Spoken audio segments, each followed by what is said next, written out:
Senado nung 13 ng Mayo, nung gabi, at madaling araw kahapon lang yun, no? Madaling araw kahapon, kung saan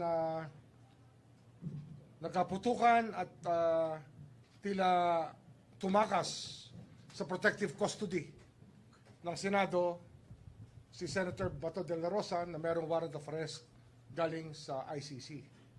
At yun ang mahalagang balita na inaanunsyo ko ngayon sa inyong lahat sapagkat kinakailangan kumilos tayo sa bagay na ito. Good afternoon po, Isa Umali po from DCWP. Gaano po katagal yung preventive suspension? 6 months. 6 months. And nakausap niyo na rin po ba si Senator Sergeant at Arms Aplaska? Hindi ko pa kinakausap. At pero pinadala ko na ang order sa Senado para matanggap nila kagad sapagkat ang usapang ito ay napakaseryosong usapan.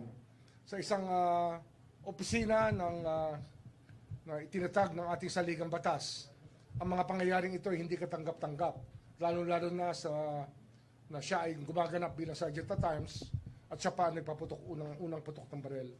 It's worrisome if we allow this to go unpunished and just ignore it. We cannot ignore something of this magnitude.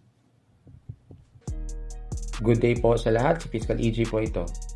Trending ang balita ngayon na pinatawan ni Ombudsman Remulla si Senate Sergeant at Arms Mau Aplaska ng preventive suspension for 6 months without pay.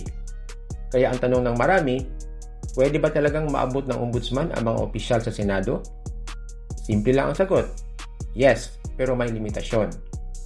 Under Section 21 of the Ombudsman Act, meron pong disciplinary authority ang Ombudsman over both elective and appointive officials.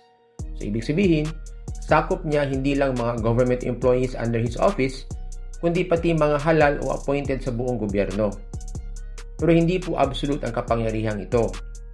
Bawal po mag-suspend ang Ombudsman ng mga impeachable officers tulad ng President, Vice President at Supreme Court Justices, mga members ng Congress gaya ng mga senador at congressmen, at mga miyembro ng judiciary.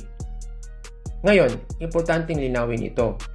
Ang Senate Sergeant at Arms ay isang appointive official. Ibig sabihin, empleyado siya ng Senado at hindi siya senador. Kaya kahit nasa loob siya ng Senado, pasok pa rin siya sa disciplinary authority ng Ombudsman. Yes, totoo na walang disciplinary authority ang Ombudsman sa mga senador, pero with respect to the Senate staff and security officers, hindi sila exempted sa kapangyarihan ng Ombudsman. Ngayon, ano ba ang tinatawag na preventive suspension under Section 24? Hindi ito parusa. Ulitin natin, hindi ito punishment. Ito ay pansamantalang hakbang habang may investigasyon ang Ombudsman.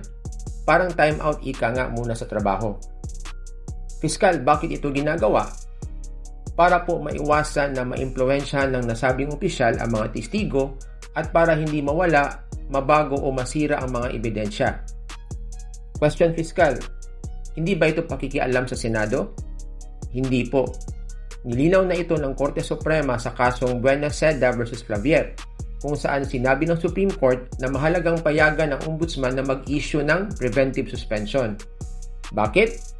Again, para hindi magamit ng respondent ang posisyon niya para manakot ng witness o guluhin ang investigasyon. Importante rin itong tandaan, ang kapangyarihan ng Ombudsman na mag-preventively suspend ay direct. Ibig sabihin, hindi na kailangan ng pahintulot mula sa Senate President o kahit kanino pa. At ito rin ay mandatory. Kapag naglabas ng suspension order ang Ombudsman, obligado pong sumunod ang concerned office, kabilang ang Senado, at ipatupad ito agad. So yan lang po ang nais kong ibahagi today, and see you in my next video. Maraming salamat po.